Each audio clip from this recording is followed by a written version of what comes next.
Take a deep breath in. As you breathe in a resourceful feeling of calm and relaxation. And as you exhale, feel that you're releasing any tension around your eyelids. And notice that with your eyes closed, you can focus your attention on the sound of my voice. When you breathe in for longer and deeper than you normally would.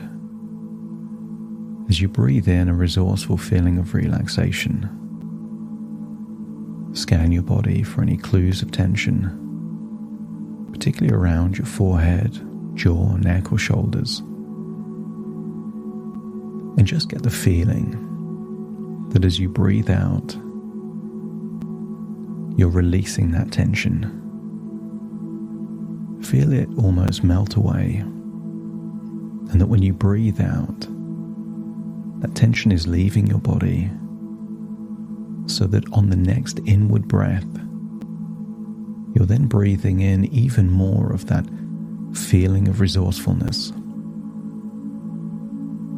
Resources come in many forms: confidence, relaxation, inner strength, resilience, but also trust and worthiness. As you breathe in, imagine breathing in whatever resources your unconscious mind needs most right now. And if you're breathing in resources, I want you to imagine that it is displacing any unresourceful feelings. Tension is resourceful if you're doing strenuous activity. But here, relaxed, calm and comfortable, that tension isn't resourceful and you can release it. Anxiety can be resourceful if it helps you prepare for something in the future, to avoid something undesirable, to alert you to a danger. Just the right amount of anxiety is useful. It keeps us safe. But right here, right now, there is no need for anxiety, no need for stress, and no need for worries. So as you breathe in that feeling of resourcefulness, just allow yourself to let go of any unresourceful feelings as you feel those unresourceful emotions leaving your body in your outward breath. So as you breathe in and breathe out, feel that you're not only going deeper and deeper relaxed, but also that you're becoming more and more resourceful with each and every breath. That's it. Eyelids feeling heavier and heavier. And I want you to use the power of your imagination to imagine that you're floating up out of your body. And imagine observing yourself from above, seeing yourself looking relaxed. Your physical body is bound by the laws of physics in 3 dimensions. But your imagination isn't. Your imagination exists in the 4th dimension, able to go backwards and forwards in time, to look at your life from a different perspective. So allow that part of your imagination to start thinking all the way back. Imagine going back in time. I want you to imagine going back to a memory where you can see yourself deserving and worthy. See yourself at a time when you felt you deserved good things and good things came, that you were worthy of good experiences. But go back to a memory where you see yourself worthy of love. Your imagination has all of your experiences. So when you go back in time, you can't be in that version of you because you're wiser now than you ever were before. So when you go back and see that version of you, that younger version of you that is worthy, deserving, and valuable, let me know by nodding your head. I want you to notice that back then, all of the changes that took away that worthiness hadn't happened yet. That it was your default to know your worth, to feel worthy of love. And I want you to mimic how you were breathing back then. Breathe in the same way you were breathing when you were worthy. To have a similar facial expression. If you were smiling back then smile now. Your posture. Maybe your head was held high. Maybe there was a looseness, a relaxation. Maybe even a swagger. I want you to observe how you were back there when you had that worthy confidence. And then step into that version of you, feeling that those neural pathways of worthiness are reactivating. Feel how it would feel to be loved, worthy, deserving, with just a subtle expectation that good things are coming your way. Maybe you could even feel lucky or fortunate. And when you've reactivated those feelings, let me know by nodding your head. I want you to leave that younger version of you, but take all of those good feelings with you, still there, even if you're not back in that body. As you go forwards in time, with all those feelings of worthiness, feeling loved, feeling deserving, and go forward to a moment where you can see someone too scared to live their life. Maybe a family member, maybe someone you knew very well, that they'd made a big decision, but they didn't make the most of that big decision. And when you could observe that person in that moment, a moment where they're not quite living life as they want, let me know by nodding your head. And I want you to feel, with all of your wisdom, all of your knowledge, that you can offer advice, wisdom, to coach them, to feel empowered, to do things that they feel that they're not able to do. And maybe your words make them feel more courageous, brave. Most threats are empty. Most consequences are imagined. I want you to imagine, given that this is just your imagination, that you help this person to be brave, courageous, to do the things that they would want to do.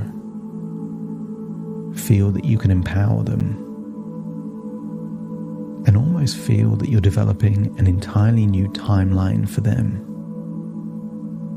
That if they were to pursue that timeline, would their life have had more joy, happiness, love, and connection?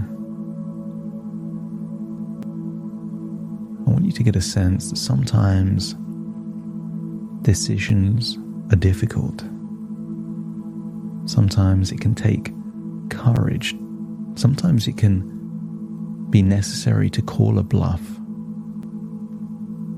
to not believe the threats or the worries. And I want you to see someone that took their life in a different direction, and in doing so, elevated their life,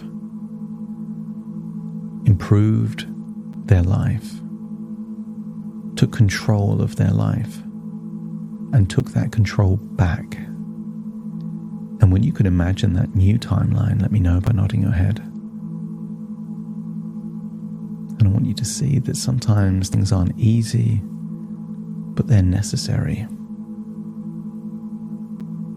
If the choice is freedom or slavery, 100 times out of 100 decisions you would choose freedom. And not all slavery is shackles and prison cells. Most slavery is psychological. The ominous threat of what may happen keeps people more imprisoned than iron bars. And I want you to see someone that decided to break free of those psychological shackles and take a different life, knowing that if it's possible for them, it's possible for you. And when you see that more desirable future for them, let me know by nodding your head. That's it. The future is just possibilities, and the past is full of wisdom. So I want you to imagine that you leave that memory, go forwards in time to a time where you saw yourself carefree and confident, brimming with self-trust, inner confidence. I want you to see yourself able to attract a good relationship with a good person. And I want you to see that if you were worthy then, it's because someone saw the value in you. What's more probable is that you were worthy, desirable. I want you to get a sense then. You could observe what happened, and I want you to observe that what followed that moment was a tragedy. Knowing what you now know, it was just an unrelated incident. As sad as it was, in no way was it caused by your happiness. I want you to take all the wisdom that you now have, step into that carefree, confident version of you. Feel the carefree, confident version, but I want you to replay certain moments with all your current wisdom so that you see a tragedy just as a tragedy, not as karma or justice, not as a comeuppance or consequence, just something sad that happened. And I want you to play it forward in your own body as you would have wanted to deal with that situation. Feeling worthy, feeling desirable, feeling loved. I want you to see that knowing what you now know, you could have avoided a toxic relationship. You just didn't have the knowledge all the way back then. And if you feel that knowing what you now know, you would do something different, let me know by nodding your head. That's it. And that is the key to your freedom. To know that you would do something different. And if you would do something different back then, you can do something different now. So leave that moment and go forwards in time and see yourself in your present. But see yourself in your present moment like you're someone else.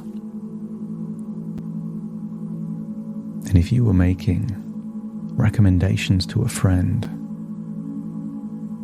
if you were giving advice, I want you to notice how easy it would be to give that advice.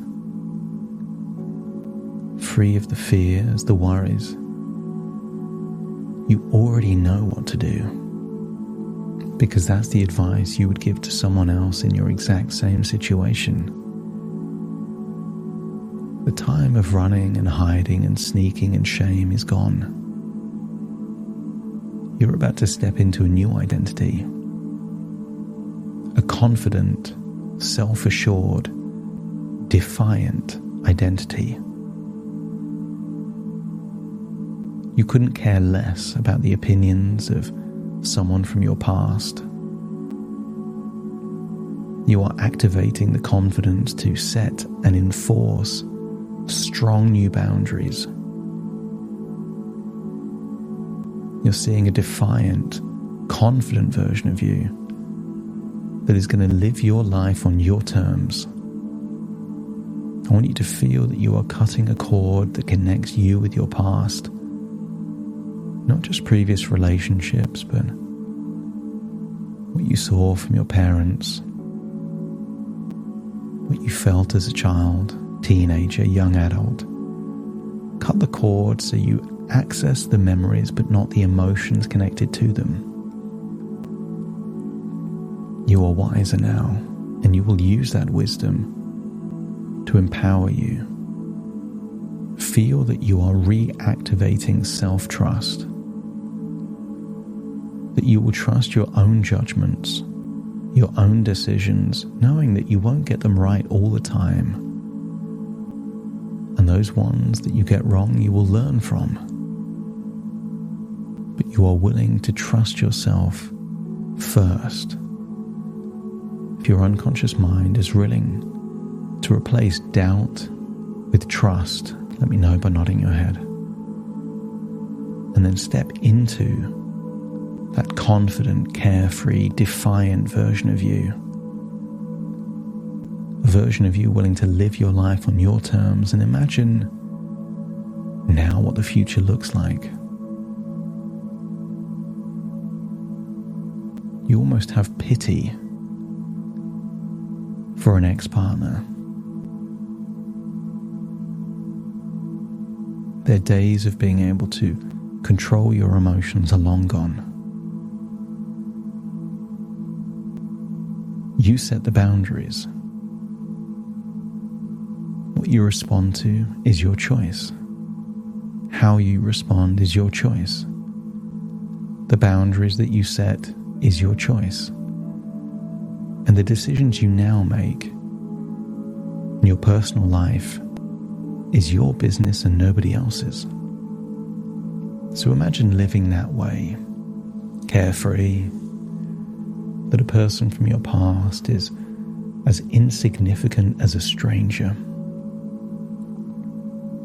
Any communication with this stranger will be pragmatic and logistical, but not emotive anymore. Emotion is what feeds that beast, and you will starve the beast of the two things it feeds on the most: emotion and attention. And if you're willing to starve that beast of attention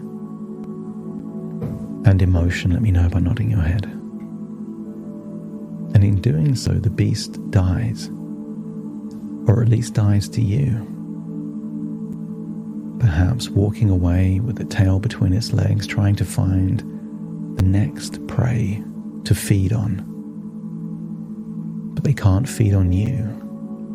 They can't feed on your emotions or your attention anymore. And when you feel that you are empowered to manifest and create that future, let me know by nodding your head. That's it. And know that you deserve a happy future, a future of love and joy. And in doing so, you become the role model that you wished your mother was for you. Breathe in and breathe out. and feel like you're returning to the present moment, taking all of these resources with you, feeling empowered to set boundaries, empowered to live your life on your terms, feeling confident and defiant as you take a deep breath in through your nose and out through your nose. Wiggle your fingers, wiggle your toes, connect fully with the present moment as I now count from 1 to 10 to awaken you. Starting to count. 1, 2, 3, waking up. 4, 5, 6, more alert. 7, 8, open your eyes, open your eyes. 9, 10, wide awake, wide awake.